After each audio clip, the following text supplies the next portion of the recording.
Olá a todos e a todas. Este é mais um episódio do programa Investigações sobre o Viver. E hoje eu trouxe um tema intitulado Ciclos e Ritos de Passagem, a libertação do sofrimento.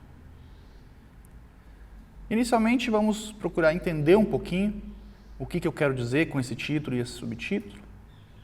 Então, por ciclos, eu quero trazer um conjunto de reflexões e algumas informações para a gente pensar junto sobre situações da vida humana, do nosso cotidiano, que acabam se repetindo muitas vezes na nossa própria vida e também que são comuns na vida de todos nós. Porque afinal somos todos seres humanos e estamos todos nessa mesma jornada, nesse mesmo desafio, nesse mesmo drama da vida humana. Então, existem muitos elementos comuns. E os ritos de passagem, eles são justamente acontecimentos e momentos simbólicos que representam o fim de alguns pequenos ciclos. Nós temos ciclos maiores da nossa vida. A nossa própria vida é um grande ciclo, que inicia desde o nosso nascimento e finaliza com a nossa morte, o nosso desencarne físico, para quem tem uma visão reencarnacionista da vida. Então, a gente tem esses grandes ciclos e a gente tem ciclos menores, durante a nossa jornada.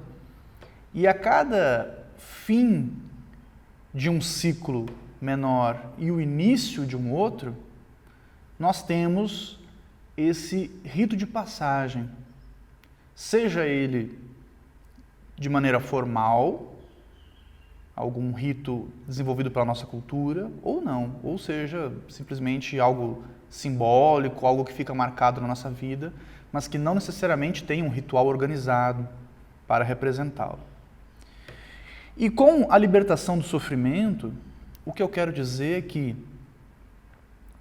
segundo várias tradições, principalmente as do Oriente, muito do nosso sofrimento, uma das principais causas do sofrimento, seria a ignorância. Mas a ignorância não de conhecimentos diversos, de conhecimentos tecnicistas, mas a ignorância quanto à nossa própria natureza, quanto à dinâmica da vida, quanto às leis naturais, ou, para quem prefere o termo, as leis divinas. Então, essa busca do autoconhecimento, ela não é simplesmente a busca de conhecer a nossa personalidade, como nós pensamos, do que nós gostamos e assim por diante, mas também a busca da compreensão da nossa própria natureza. Quem somos?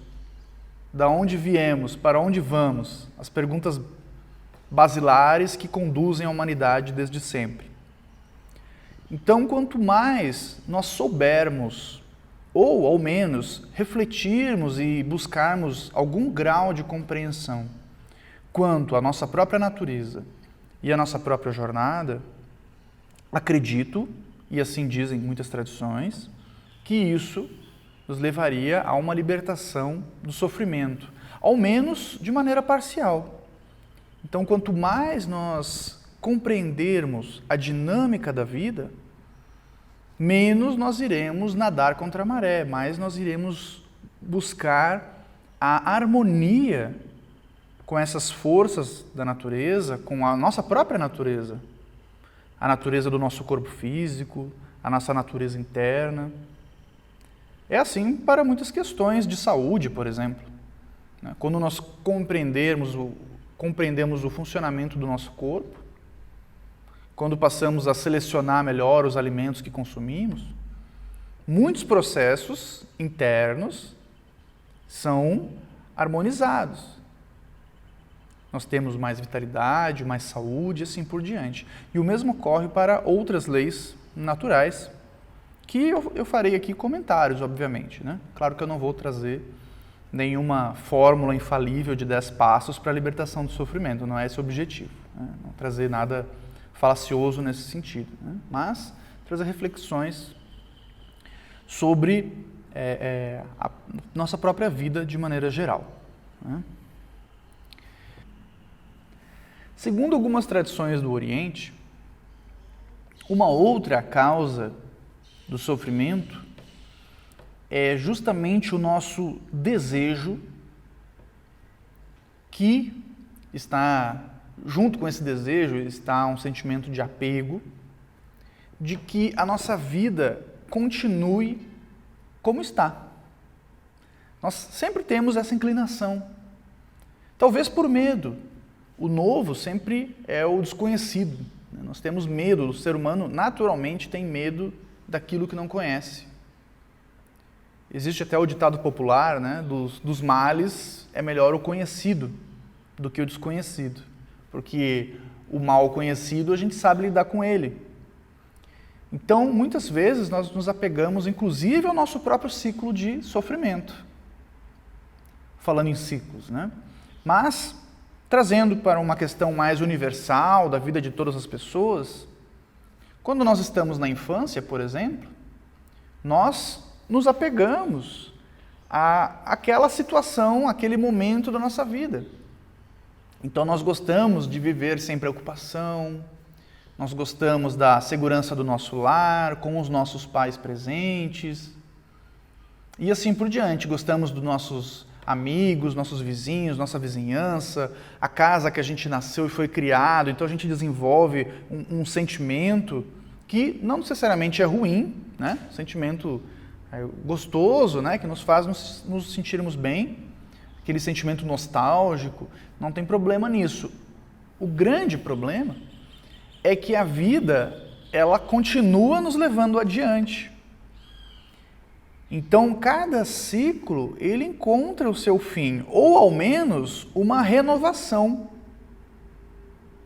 Então, se o ciclo ele não termina, mais ou menos ele pode até se apresentar de novo, mas ele se transforma, porque nós nos transformamos, porque a sociedade ao nosso redor se transforma, porque as pessoas ao nosso redor vivem mudanças, vivem transformações. Muitas vezes, inclusive, parece que se tornaram outras pessoas. Quem não tem aquele amigo da infância que, com o passar do tempo, durante um período da nossa vida, né, éramos unha e carne, como diz o ditado popular, mas com o passar do tempo você perde afinidade, naturalmente, não porque tenha acontecido algo em específico, não necessariamente tenha ocorrido algum atrito ou alguma desavença, mas simplesmente as pessoas mudam, os seus interesses mudam, se tornam às vezes até antagônicos, e cada um vai para o seu lado e conduz a sua vida, muitas vezes mantém o contato. Onde eu quero chegar com isso? Que, por mais que a gente se apegue a um momento da nossa vida, cada ciclo encontra o seu término. E esse desejo de que os ciclos não terminem, ele é um grande agravante do sofrimento. Porque a gente deseja que as coisas continuem como estão. Porém, elas nunca continuam. Como diria Heráclito, filósofo grego, a única coisa permanente é a mudança. Então nós vivemos em um mundo mutável. Tudo muda o tempo todo. E com isso é necessário que nós nos readaptemos a cada situação conforme ela se apresente. Nos readaptemos, inclusive, à nossa própria postura interna diante da vida, porque nós nos modificamos, não são somente as situações externas que se modificam. Por exemplo, eu posso na infância ter tido o sonho de uma certa profissão, de uma certa vocação. Muitas pessoas, às vezes, têm a sorte, né, de ter tido esse sonho na infância e durante a vida toda seguirem aquela mesma vocação, até o fim da vida e lidarem muito bem com isso e encontrarem felicidade nisso. Mas esse não é o caminho de todos. Muitos, por exemplo, com o passar do tempo, aquilo que antes era o seu sonho de consumo, o seu sonho de vida, pode não fazer sentido mais adiante. Você pode encontrar decepções ou desilusões. A palavra desilusão é interessante, porque ela pressupõe que nós estávamos iludidos. Então, se nós nos desiludimos, significa que uma determinada ilusão chegou ao fim. Então, faz parte do nosso ciclo da vida que a gente mude de ideia, que nós acabemos ressignificando muitas questões da nossa vida, seja a nossa vida pessoal, seja a nossa vida profissional, seja as coisas que a gente gosta de fazer, nós mudamos. Então, talvez atividades que me mantinham muito envolvido durante a minha infância ou durante a minha adolescência, provavelmente não serão as mesmas da minha vida adulta. Ou se forem, mas serão ressignificadas, não vai ser da mesma maneira. Então é importante nós identificarmos esses ciclos e aceitarmos esses ciclos. Essa questão da carreira profissional. Muitas vezes, isso já aconteceu na minha vida, mais de uma vez inclusive, nós nos apegamos ao nosso próprio projeto de vida. Então nós criamos uma ideia de vida, um projeto de vida, que nós apresentamos às pessoas ao nosso redor, nossos amigos, nossos entes queridos. E muitas vezes, lá na frente, criamos uma expectativa que às vezes nem é uma expectativa tanto das pessoas ao nosso redor, é mais uma expectativa nossa, conosco mesmo. Nós nos cobramos muito, né? Nós criamos uma expectativa de que vou ser um profissional dessa área muito bem sucedido. E talvez lá na frente eu descubra, talvez até consiga e descubra que não é mais isso que eu quero. Ah, mas era isso que você queria antes. Pois é, mas agora não é mais, não faz mais sentido. E muitas vezes, apegado a essa própria ideia que nós criamos para nós mesmos, nós desperdiçamos tempo da nossa vida tentando provar para nós mesmos uma cobrança interna de uma ideia que nós criamos e que não se aplica mais. Então, viver de maneira mutável é necessário para aliviar esse sofrimento, porque nós criamos, claro que a vida, ela tem o seu sofrimento inerente. Todos nós estamos sujeitos aos problemas sociais do mundo em que vivemos, a problemas de saúde que eventualmente podem surgir conosco ou com as pessoas que nos são próximas. Então a vida, inerentemente, ela já tem a sua carga de sofrimento.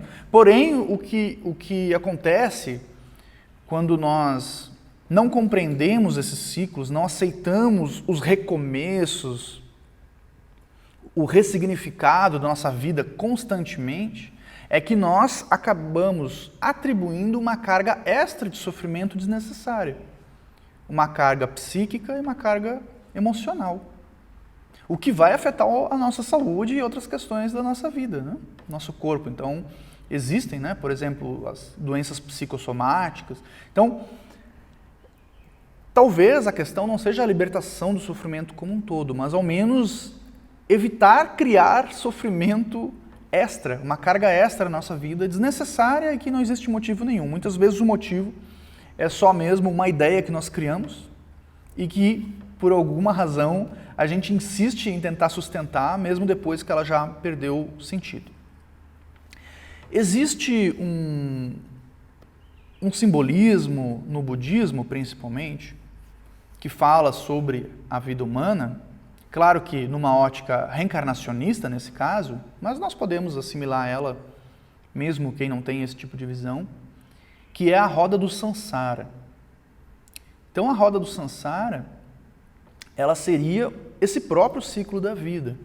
E muitas vezes ela é representada por uma espiral, uma mola. Por que essa representação? Porque a espiral, ela sempre volta para o mesmo ciclo, mas em um nível acima. O que isso significa? Que a jornada humana, como eles entendem, ela tende a repetir padrões, porém em situações diferentes para que sejam ressignificadas. E justamente a busca dessa tradição espiritual, né, a busca pela libertação do sofrimento, a busca pela iluminação, pelo nirvana, seria a saída desse ciclo de situações cotidianas repetidas, né? A gente vai falar um pouquinho mais sobre isso à medida que a gente vai entendendo um pouco mais a ótica dessa tradição.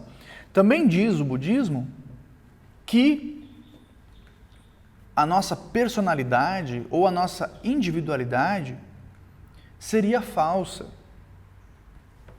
Por quê? Porque, segundo o budismo, a cada dia que nós levantamos de manhã, quem levanta é uma pessoa diferente do que aquela que foi dormir no dia anterior. Por quê? Porque nós nos modificamos todos os dias, a todo instante. Então, por isso que para eles não existe uma individualidade real e separada do coletivo. Porque essa nossa persona, essa nossa personalidade, essa nossa maneira de ser, que muitas vezes é inclusive motivo de vaidade, né? Tem aquele ditado, né? A síndrome de Gabriela, nasci assim, fui sempre assim. Então, mas na verdade isso na prática não se aplica, porque nós nos modificamos todos os dias. E assim como nós nos modificamos, todas as pessoas se modificam. Compreender essa realidade, eu considero que seja de grande importância para aliviar essa carga extra de sofrimento desnecessária que nós acabamos criando muitas vezes, né? Bom, falando um pouquinho, então, a gente está falando sobre ciclos, falando um pouquinho, tentando entender um pouquinho o que são esses ritos de passagem que eu estava falando antes. Eu dividiria os ritos de passagem em dois grupos. O primeiro são os ritos de passagem que estão relacionadas à cultura da sociedade que a gente vive. Por exemplo, o batismo é um rito de passagem. Um matrimônio é um rito de passagem. Uma festa de debutante é um rito de passagem.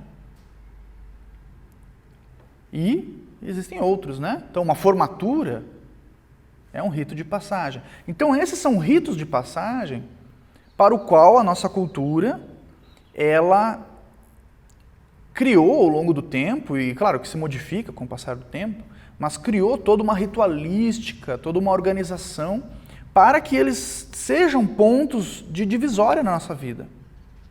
Então existia a vida da pessoa antes dela se graduar e depois dela se graduar. Claro que muitos fatores não se modificam por isso, né? Muitas vezes a gente imagina que após esse rito de passagem, a nossa vida vai se modificar completamente. E muitas vezes não é o que acontece. Nossa vida vai se modificando gradualmente, mas não necessariamente naquele momento. Mas esses ritos simbólicos da nossa sociedade, eles são importantes para que a gente grave, né, o momento de o fim de um ciclo. Então, eles têm uma importância na nossa psique individual e coletiva. Tanto que eles existem há muito tempo. Então, todas as sociedades humanas, se a gente for buscar referências em sociedades mais antigas, em civilizações mais antigas, em culturas mais antigas que a nossa, todas elas têm os seus ritos diferentes uns dos outros, mas com essa importância, né? A passagem de uma fase da vida para outra. São marcos importantes na nossa psique. E além desses ritos sociais, digamos assim, existem os ciclos naturais. Né? O que seriam os ciclos naturais? São os próprios acontecimentos da vida, que muitas vezes alguns são bem marcantes, obviamente, né? Como o nascimento e a morte, que são o primeiro e o último rito de passagem da nossa existência. E outros, eles são graduais. A gente não sabe dizer exatamente qual foi o momento exato. Nós utilizamos algumas referências, né, do nosso conhecimento sobre a vida humana, mas varia bastante. Por exemplo, né, o fim da infância e o início da adolescência. Existe essa passagem, mas a gente não sabe exatamente quando aconteceu. Foi acontecendo gradualmente, é um processo. É mais um processo do que um marco de acontecimento. Ele acontece durante anos. E a gente vai se transformando. Mas são transformações bem significativas, né? O fim da nossa adolescência e o início da fase adulta. Em algumas culturas, né, você tem essa mudança pela própria estrutura cultural. Então, por exemplo, na língua inglesa, né, se fala do teenager, né, que seria o que a gente chama de adolescência. E para eles está bem marcado, né, o fim do teenager, né, quando você termina o 19, né, então 19 anos você terminaria esse momento e entraria na fase dos 20 anos. Mas hoje se sabe que há estudos, né, dizendo que a adolescência, dependendo da geração a qual nós estamos nos referindo, ela termina num momento diferente. Então, as gerações mais antigas, a adolescência acabava mais cedo. Para muitas pessoas, a adolescência acaba mais cedo por força da necessidade. Então, pessoas que acabam tendo que trabalhar muito cedo, assumir responsabilidades, muitas vezes cuidar da família, cuidar dos irmãos, porque o pai é ausente ou porque os pais nos deixaram e assim por diante. E muitas pessoas, alguns dizem, né, que a adolescência de algumas pessoas vai até os 30 ou 40 anos. Então depende muito da situação externa, né, e como nós assimilamos internamente ela. Muitas vezes, inclusive, você abortar, né, um processo de transformação, ou você antecipar um processo de transformação, como, por exemplo, uma pessoa que começou sua vida adulta muito cedo, por força da circunstância, né, tem que sair de casa, tem que trabalhar e tal, muito cedo, muitas vezes vai acontecer dela não viver adequadamente algumas fases que lá na frente vão criar algumas carências psíquicas, né, e emocionais, provavelmente. Tem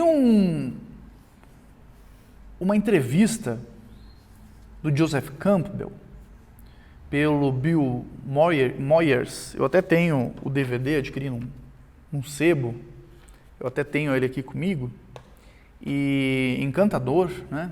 Joseph Campbell, para quem não sabe, foi um grande antropólogo, estudante de mitologias comparadas, e ele fala sobre um rito de passagem muito importante, e muito traumático até em muitos casos, que é justamente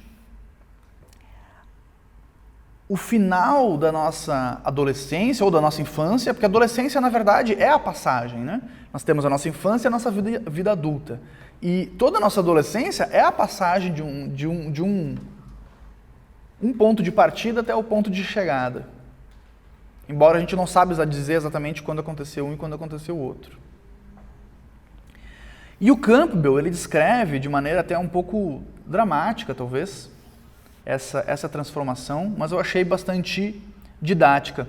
Então ele diz que nessa fase, é como se nós tivéssemos que morrer para a nossa infância, para poder nascer na vida adulta. Então esses ciclos de passagem naturais, eles são pequenas mortes. Por quê? Por que isso, né? Por que a gente tem que morrer? Por que é algo tão intenso, tão drástico? Porque ele diz, né, que por mais ou menos, aí claro, varia de pessoa para pessoa, mas durante mais ou menos uns 14 anos da nossa vida, nós vivemos da nossa infância. Claro que aí já entra pré-adolescência, mas ele quer dizer infância no sentido de uma vida dependente de outras pessoas. A não ser, claro, em casos de abandono precoce ou algo do gênero, mas um desenvolvimento normal de uma criança, até mais ou menos essa fase, ela tem uma segurança do lar, tem os cuidados, né, dos pais, da família, então ela está num modo de vida que é totalmente diferente, onde ela tem uma proteção e uma dependência. E depois disso, então ela entra numa fase de transformação que vai gerar transformações internas, físicas, psíquicas, né? Então tem toda a questão do próprio desenvolvimento da adolescência, da mudança do corpo, da mudança da voz e assim por diante, que são mudanças irreversíveis, né? Não tem como voltar, quero voltar a ser como era criança, não tem como, e a gente nem sabe como é que vai ser quando terminar a transformação, né? A gente fica naquela expectativa. Então são mudanças brutais e que vai nos levar, caso ocorra de maneira adequada, como era para acontecer, vai nos levar a uma fase da vida de responsabilidade e autonomia. Então essa é a grande transformação, além, claro, das mudanças físicas da própria adolescência.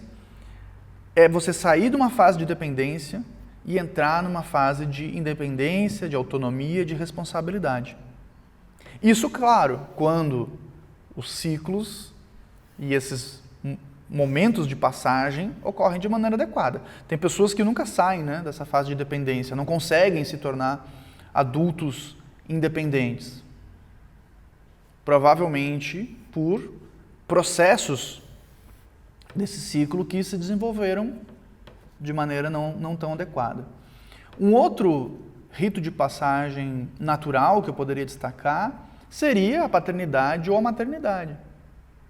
Então pense que a gente começa a vida dependente, passamos por inúmeras transformações, e aí, claro, tem a descoberta da própria sexualidade e assim por diante, da própria socialização, né? Muitas pessoas têm algum grau de fobia social, por exemplo, né? Muitas pessoas têm dificuldade em sair para enfrentar a vida como a gente deve enfrentar, né? Trabalhar, estudar, essas coisas. E ainda existem pessoas que enfrentam o desafio, nem todas, é claro, da paternidade ou da maternidade. Então você, além de ter que se tornar independente e responsável, você também vai se tornar responsável pela vida de outras pessoas. Então vejam o grau de responsabilidade que a gente acaba assumindo. Algumas pessoas que não enfrentam esse desafio da paternidade e da maternidade acabam manifestando essas virtudes, esses aspectos da vida em outros segmentos, né? Muitas pessoas não têm filhos biológicos, mas acabam cuidando de muitas outras pessoas na sua atividade. Alguns ativistas, os professores, né? Depende da vocação da pessoa, às vezes ela acaba sendo responsável até por muito mais pessoas, né? E nós podemos refletir, né, que nem todos lidam bem com essas responsabilidades. Não fosse assim, nós não teríamos tantos casos de abandono, por exemplo, de crianças, né, que têm um abandono por parte dos pais ou por parte do pai e assim por diante.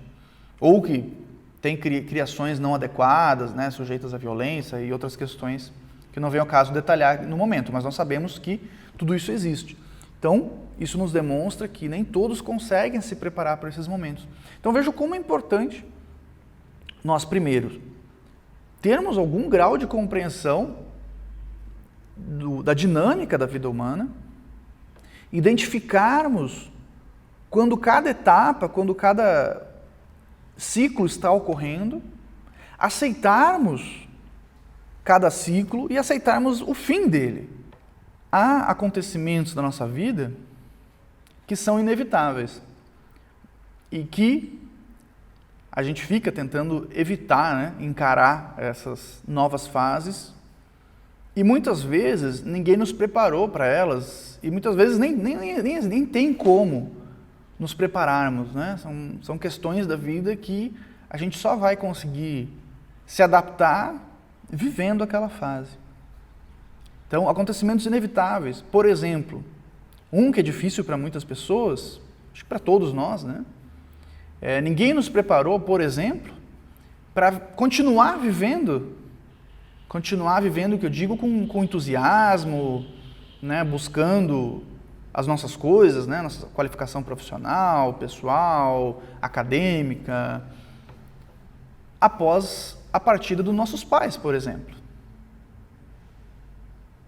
para a maioria de nós, né, os pais são um porto seguro, uma grande referência, um grande apoio, e são muito importantes. Certamente, as figuras, né, da paternidade e da maternidade são muito importantes para a nossa psique. Quem tem algum tipo de carência nesse sentido vai acabar projetando em outras pessoas que conhecem, né, essas figuras importantes. Quem nos preparou para viver após a partida deles?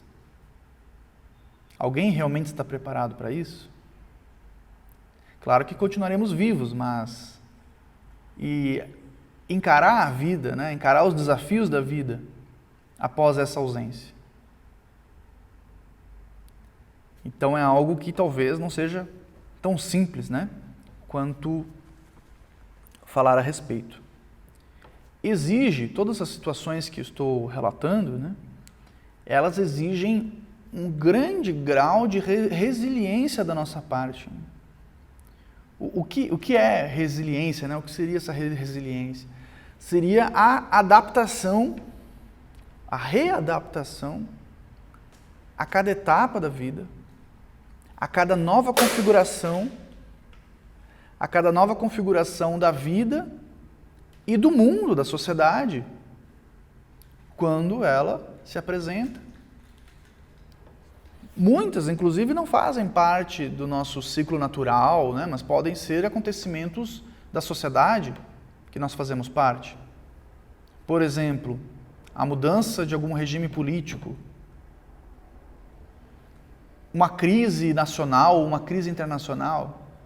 Então, são situações que a gente tem que se adaptar e que muitas vezes, geralmente, né, vão causar muito sofrimento para muitas pessoas, muitas dificuldades extras, né, a mais. Ou outras podem ser benéficas. Né? Acho que um ótimo exemplo, né, para nós refletirmos a respeito foi a própria nova configuração do mundo após o início da pandemia da Covid-19. Vejam, é uma situação que não dependia de nenhum de nós, foi uma situação que ocorreu a nível global e que obrigou o mundo inteiro a se adaptar a uma nova situação. E isso foi muito difícil para a maioria de nós, com certeza, né? A gente se adaptar a não poder sair de casa em muitos momentos, não poder continuar realizando nossas atividades como gostaríamos. Muitas pessoas perderam, né, seus empregos ou tiveram que se readaptar, tiveram que fazer a mesma coisa, mas de maneira diferente, como professores, por exemplo, né? Tem que se adaptar a ferramentas digitais que muitas vezes nem tinham facilidade ou afinidade, mas foram obrigados a utilizar devido às necessidades. Então vejam como a vida, ela vai nos apresentando desafios, né? E a necessidade que a gente tem de se adaptar e continuar vivendo, quero dizer, continuar vivendo com entusiasmo, com aquela alegria, né, do viver, exige que, de certa maneira, a gente tenha que renascer todos os dias. Né?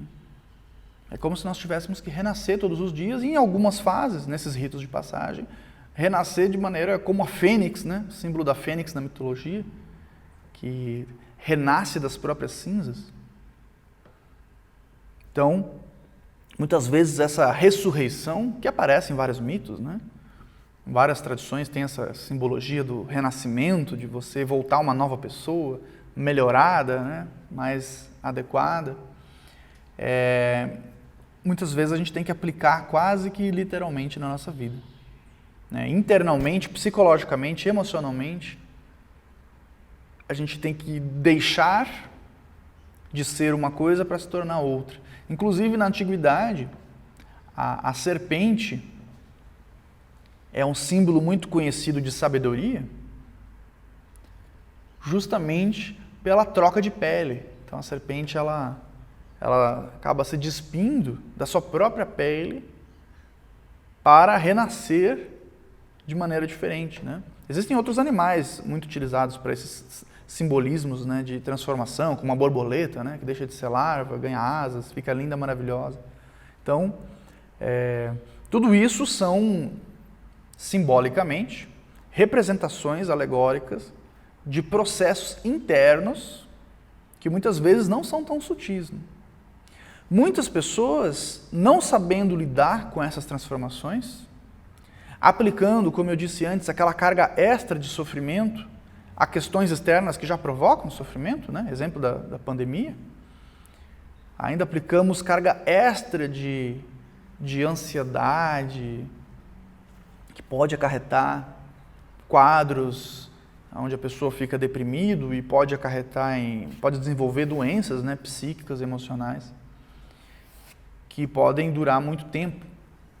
Muitas pessoas buscando uma fuga, muitas vezes a fuga da dor, para fugir da dor, acabam buscando talvez anestésicos ou portas de saída fantasiosas, né? É assim que as pessoas vão para a dependência química, por exemplo, né? Ou para a bebida alcoólica, que no meu entendimento é um anestésico, né? Ela é feita para anestesiar a nossa consciência, porque estar consciente para muitas pessoas é um processo dolorido.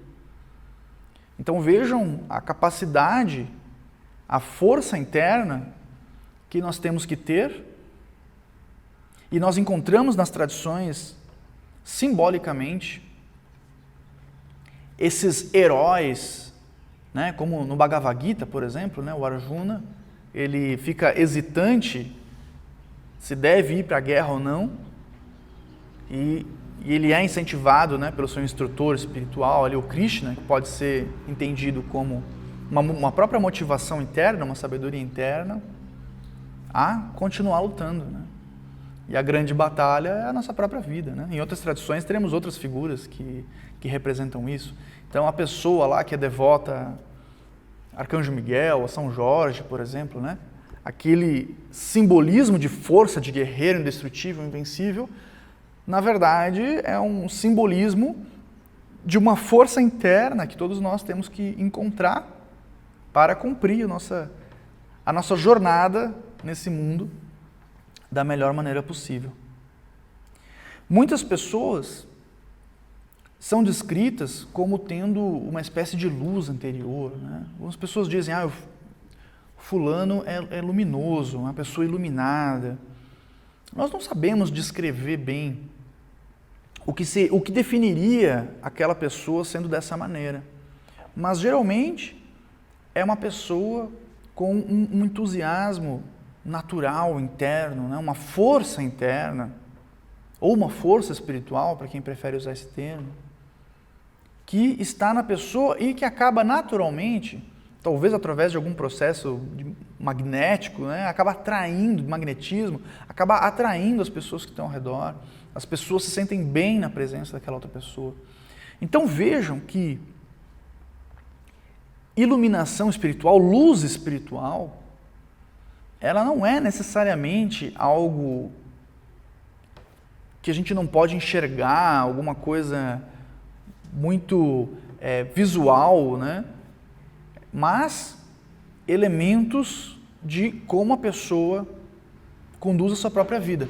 Inclusive, na tradição do budismo, né, é dito que, voltando a ela, né, voltando à tradição do budismo, voltando à sabedoria do Oriente, que pode muito nos auxiliar a compreender melhor a vida, ela diz que a iluminação seria justamente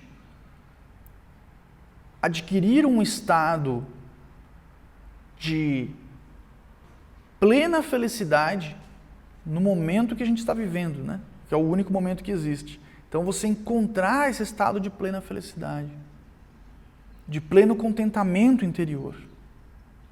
Claro que desenvolvendo outras virtudes, né? Como o que eles chamam de bodhicitta, uma espécie de compaixão por todos os seres. Então, esse estado de plena alegria, de plena compaixão, seria o que se chama de iluminação. Então percebam que são fatores que a gente pode cultivar internamente. Talvez devêssemos cultivar internamente para melhor viver nesse mundo, né? Para reduzir essa carga de sofrimento extra desnecessário, o que muitas vezes é necessário para nos levar a algum tipo de aprendizado, né? Mas é ruim quando a gente entra num ciclo interminável desse sofrimento. Então,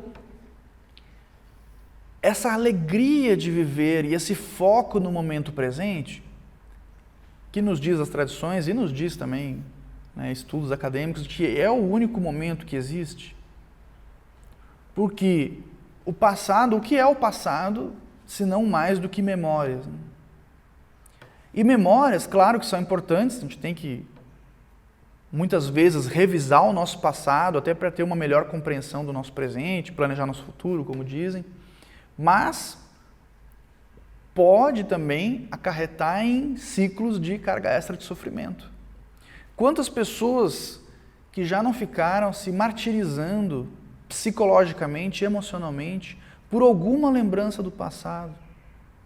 Todos nós, acredito, que em muitos momentos nós quebramos a nossa paz interna, nós prejudicamos a nossa paz interna por causa de uma memória de algo que certamente não aconteceu exatamente como a gente lembra, porque a nossa memória nos engana, de algo que a gente disse para alguém que possivelmente essa outra pessoa ou nem se recorde ou nem se importe com aquilo ali, né? Muitas vezes a gente vai se desculpar com alguém por algo do passado, a pessoa diz, eu nem lembrava disso, ou a maneira que ela lembrava era diferente da nossa. Em resumo, muito desse sofrimento é só um sofrimento imaginário nosso. Então, enquanto a nossa mente está fora do momento presente, ela acaba encontrando cargas extras de sofrimento e, o pior, desperdiça o momento que nós poderíamos estar buscando a sabedoria, né? Sabedoria vem de sabor e de saborear, então a gente tem que degustar a vida. A própria vida é o objeto da busca, provavelmente. Enquanto que o futuro, o que é o futuro senão expectativas? Então a nossa projeção mental do futuro, claro que todos nós temos que fazer algum planejamento da nossa vida, devemos fazer para assim melhor viver, né? Porém, que esse planejamento seja mutável, justamente para a gente entender os ciclos e poder se readaptar conforme as situações se apresentam e conforme a nossa situação interna se reapresente para nós mesmos. Conforme o nosso grau de autoconhecimento vai aumentando também, a gente vai ressignificando. E essa projeção do futuro, caso mal administrada, ela é alimento para desenvolvimento de casos de ansiedade, né? Então a gente acaba nessa expectativa do futuro que nunca acontece como a gente imagina. Então o futuro nunca é como a gente imaginou. Claro que é importante fazer planejamento, mas essa projeção imaginária, né, de como será amanhã, quando eu for fazer a apresentação, quando eu for dar a palestra, quando eu for para o meu trabalho, quando eu for para o meu novo emprego. Então, isso sempre causa, né, esse medo do desconhecido sempre causa uma dose de ansiedade desnecessária que acaba causando sofrimentos, inclusive físicos, né, psíquicos, físicos, emocionais e assim por diante. E em casos mais graves, pode desencadear aí o desenvolvimento de quadros mais complicados, né? E aí precisa de busca de ajuda de profissionais. Voltando a falar daquelas pessoas que são líderes natos, né?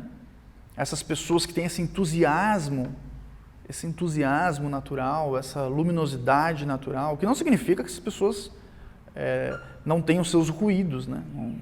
Não estou aqui colocando ninguém acima de ninguém, mas a busca por esse estado, né, talvez seja a jornada do próprio ser humano, né, de buscar esse estado de beatitude, cultivar essa paz interior, disciplinar os pensamentos. Eu costumo dizer que o termo controlar os pensamentos talvez pareça muito difícil. Muitos instrutores espirituais falam, né, que a gente tem que aprender a controlar os pensamentos. Eu sempre costumo dizer que isso me parece muito difícil, controlar os pensamentos. Mas a gente pode gradualmente, talvez, disciplinar os pensamentos, educar os pensamentos. Isso parece possível. Então é um trabalho gradual, né? Um trabalho de autoobservação. Então o autoconhecimento também prevê um trabalho de autoobservação. Eu tenho uma maneira de entender essa busca espiritual do ser humano, que talvez ela seja a busca da integralidade do ser humano. Ou seja, de nos tornarmos seres humanos integrais no momento em que estamos vivendo, nas atividades que estamos realizando. Como assim? Geralmente, nós nos fragmentamos em nós mesmos. Nós estamos realizando uma atividade, porém o nosso pensamento está em outra atividade ou em outro tempo, no futuro, no passado, imaginando questões fantasiosas, porque se for do passado, certamente não é exatamente como a gente se recorda, e do futuro a gente nunca consegue prever exatamente como vai acontecer. Então nossa mente fica divagando, nossas emoções ficam para lá e para cá, conduzidos por essa divagação do pensamento, e muitas vezes nós estamos realizando tarefas só de corpo presente, como costumamos dizer. E nisso, inclusive, dependendo do tipo de atividade que a gente está fazendo, pode até causar até um acidente, né? A distração, né? Às vezes no trânsito, ou estou fazendo alguma tarefa manual, posso martelar meu dedo, ou algo nesse sentido. Só para exemplificar, né? Que, de maneira geral, a maioria de nós, na maior parte do tempo, está disperso. A mente está num lugar, as emoções estão em outro, e o corpo está onde deveria estar. Talvez a busca espiritual não seja uma busca por um conhecimento secreto ou por estar em outro lugar que não seja onde estamos agora, mas a busca por integrar todos esses aspectos do nosso ser de maneira completa. Então, que a minha mente esteja no mesmo local, na mesma atividade, no mesmo foco das minhas emoções, do meu corpo, da minha alma, do meu espírito, de todo o meu ser. Eu acredito, e temos evidências para acreditar nisso, que o ser humano, ele tem uma potencialidade gigante.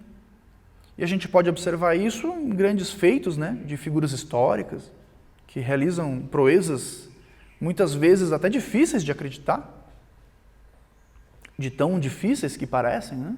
Então, o ser humano, ele tem uma potencialidade enorme, mas nós estamos desperdiçando essa energia, nós estamos desperdiçando essa capacidade, nessa dispersão de foco. Então, se a minha energia mental está num lugar, a minha energia emocional está em outro, e a minha energia física está em outro, e a minha energia espiritual talvez nem esteja atuando, porque está tudo desconexo e disperso, então a minha capacidade, a minha potencialidade está desperdiçada. No momento que eu consigo, ao menos que seja parcial, a gente vai tentando aos poucos, né? Parcialmente, nem que seja por alguns poucos breves momentos, a gente consiga integrar tudo isso, talvez tenhamos grande benefício, né? Existem alguns estudos a esse respeito, existe a teoria do flow, né, do fluxo, que é quando nós estamos totalmente inseridos em uma atividade. Então existem atividades, né? A gente pode encontrar isso na nossa vocação, por exemplo. Então, a pessoa encontra uma vocação profissional onde, enquanto ela está fazendo aquilo, ela consegue esquecer de todo o resto. Muitas pessoas encontram isso nas artes, né? A pessoa pratica uma dança. Né? Eu já tive alguns desses momentos na arte marcial, por exemplo, quando praticava. Então, que é um momento que você percebe que é uma meditação, né? Aí você entende qual é o propósito da meditação. É um momento que você está 100% numa atividade. Quando isso ocorre, a vida tem até um sabor diferente. Você se sente pleno, né? Sua respiração fica mais harmônica. E a gente sabe que, aí, falando em questões clínicas, né? Então alivia o estresse, todo mundo sabe, né, que realizar atividades físicas ou nos envolver em uma atividade que nos dê prazer ajuda, né, a reduzir estresse e outros problemas emocionais e psíquicos, né, que podem ocorrer. Para finalizar, eu trouxe alguns trechos de uma música do Chico Buarque, chamado Construção. Eu acredito, e eu devo estar repetitivo, já devo ter falado isso em muitas apresentações, que a arte, ela tem uma capacidade, inclusive, de nos revelar, né, questões espirituais muito profundas. Aliás, eu acredito que essa é a verdadeira função da arte, que muitas vezes não cumpre seu propósito, quando o artista também não está sintonizado, talvez esteja mais sintonizado com um retorno financeiro, que também é importante, do que com sua própria inspiração, né? Talvez o próprio artista esteja disperso naquele momento. Mas quando o artista está envolvido com a sua criação, são criadas ferramentas que podem nos ajudar profundamente. Assim é com o cinema, assim é com a literatura e todas as formas de arte. E eu acredito que exista uma arte que é considerada, inclusive, a primeira arte, né, nas categorias das artes, que é a música. Para mim, a música, ela tem um poder incrível e pode nos ajudar muito, tanto a melhorar esse nosso estado interno, a limpar essas cargas extras de sofrimento, quanto a nos motivar e talvez até nos iluminar, né? Existem músicas que a gente ouve que nos iluminam internamente. E músicas que... e criações artísticas que nos levam a reflexões profundas. E acredito que esse seja o caso do Chico Buarque e de muitas figuras da música popular brasileira e vários artistas, né, da música brasileira, que é de altíssimo nível. Então eu separei alguns trechos, né, sobre essa questão da gente viver cada momento, quando ele ocorre, e de maneira única. Os budistas dizem, voltando a eles novamente, eles dizem inclusive que nós deveríamos todos os dias pensarmos sobre o momento da nossa morte. Hoje nós podemos morrer, deveria ser um pensamento recorrente. E eles dizem ainda que um dia a gente vai acertar, porque um dia vai ser o dia da nossa morte. Mas por que esse pensamento? Não é para provocar um ciclo de pensamentos mórbidos, não é isso. Mas para a gente ter consciência de que cada experiência pode ser a última, né? E valorizar cada experiência no momento que ela ocorre. Então diz a letra: amou daquela vez como se fosse a última, beijou sua mulher como se fosse a última, e cada filho seu como se fosse único. Em uma outra repetição do refrão, né, ele diz: beijou sua mulher como se fosse a única, e cada filho seu como se fosse pródigo. Sentou para descansar como se fosse sábado. Em muitas tradições, o sábado, né, o dia sagrado do descanso. Comeu feijão com arroz como se fosse um príncipe. Bebeu e soluçou como se fosse um náufrago. Dançou e gargalhou como se ouvisse a música. Quem nunca dançou sem música? Por esse pão para comer, por esse chão para dormir, a certidão para nascer e a concessão para sorrir. Por me deixar respirar, por me deixar existir, Deus lhe pague. Obrigado a todos pela atenção e até o nosso próximo encontro.